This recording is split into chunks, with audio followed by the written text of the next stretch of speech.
beep.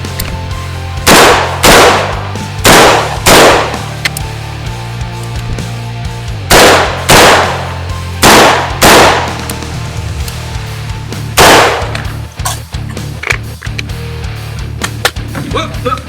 Here I come.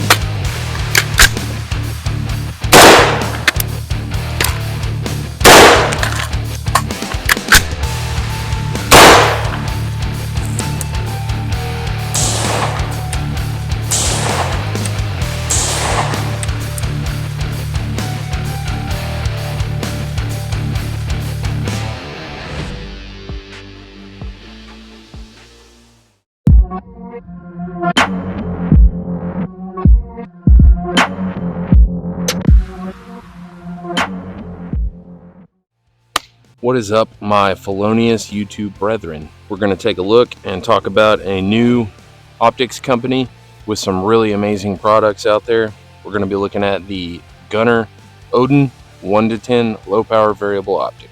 So first and foremost, if you're new here, one of the things that we like to do at this channel when it comes to reviewing a product or gear, we like to start off doing a first impressions overview, whatever the product may be. As we continue to test it over time, then we come out with a second part where we do a more in-depth and I give you my final thoughts on if that product is worthy or not.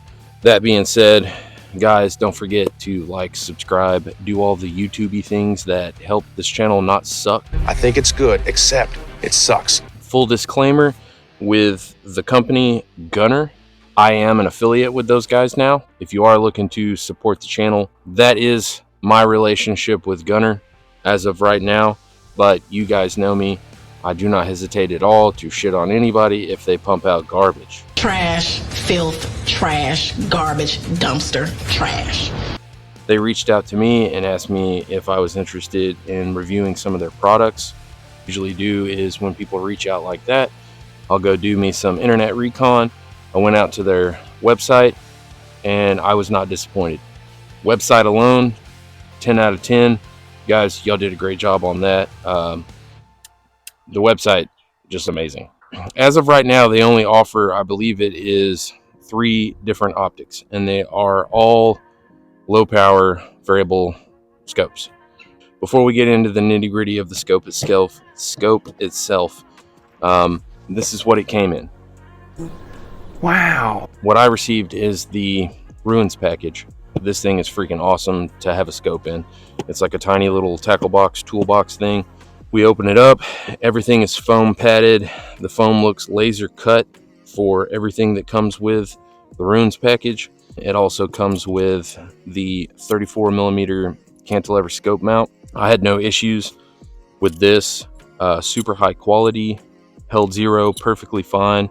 With this, just for personal preference reasons, I ended up throwing a different mount on it to run the scope a little bit further forward on the receiver because I have a giraffe neck, and so my eye relief wasn't quite what I wanted. But yeah, no issues with the mount.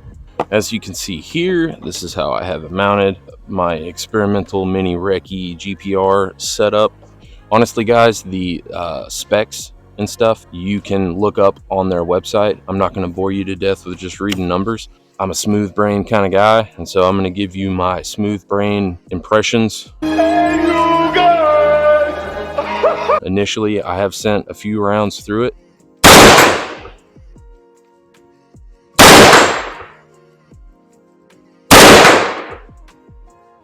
I'll take that.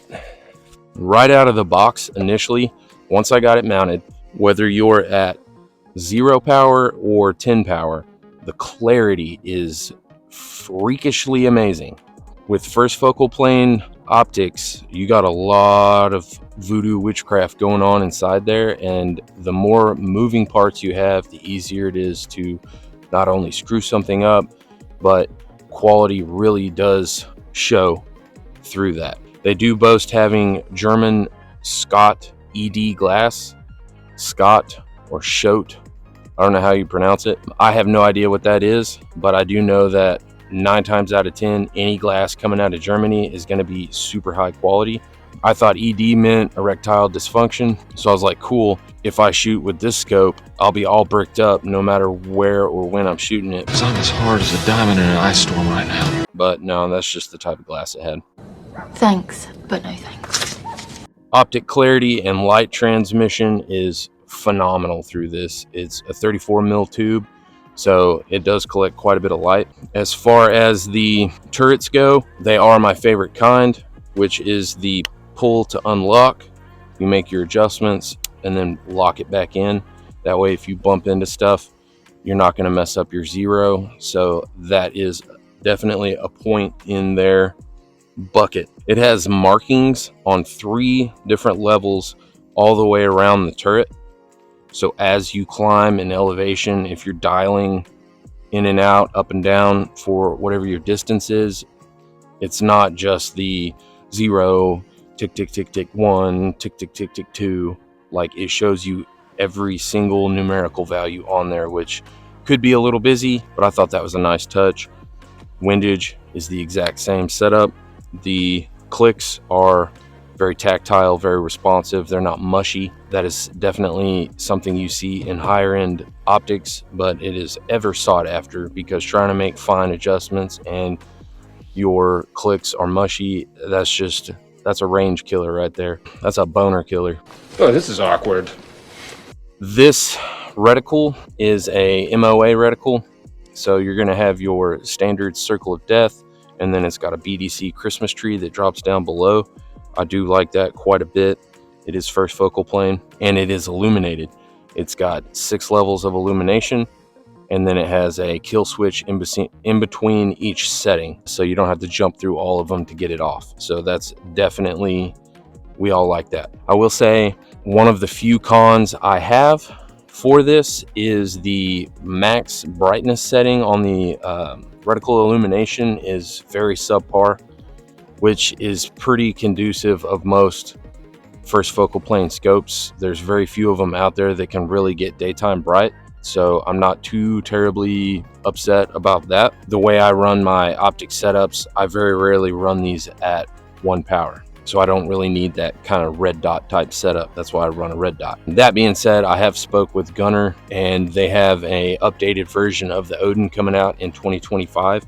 And that is one of the first things that they are optimizing on it is reticle illumination. They're getting it to daytime bright. Side note, it's a little cheesy, but where you unscrew to put your battery in for the reticle illumination, a lot of times on more affordable, cheaper scopes, when you go to screw that cap back on, those fine threads, you can oftentimes with cheaper scopes, you can feel the knurling and the burrs in the threads from poor machining.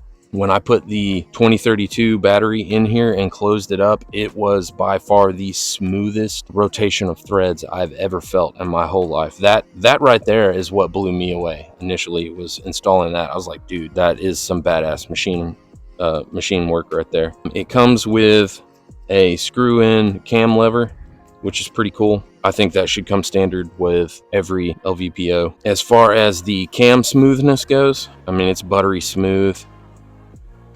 It's not overly tight, but it's not loosey-goosey to where it's gonna wobble in and out of magnification. Like, I feel very secure in where it's gonna go, but like I said, it's not overly tight.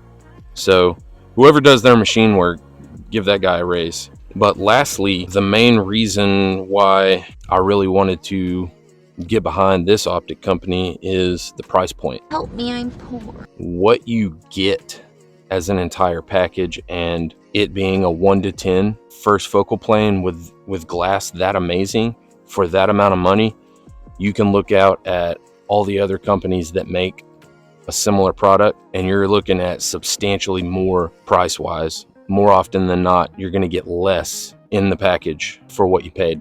They are an up-and-coming optic company, so they do not have the track record that some of the other companies do have.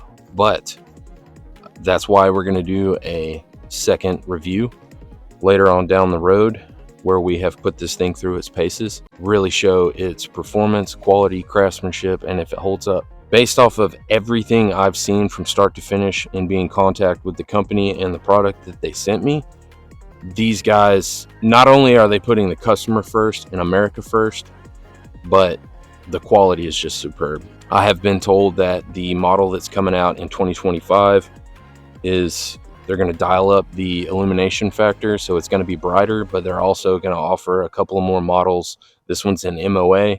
They're going to do a Mills version, and they're going to start branching out and doing a whole bunch of different optics stuff. So this is definitely a company that you need to keep your eye on, because I think they're really going to bring a whole lot to the industry that the everyday working man can benefit from. Head on over to Gunnr, see what all they offer. If they have something there that you like, use discount code GK50. That'll save you some cash. I believe it's 50 bucks. I appreciate you stopping by. If you're interested in a LPVO that's at a good price and you get a lot of bang for your buck, definitely go check out Gunnr. As always, DTW, always push back.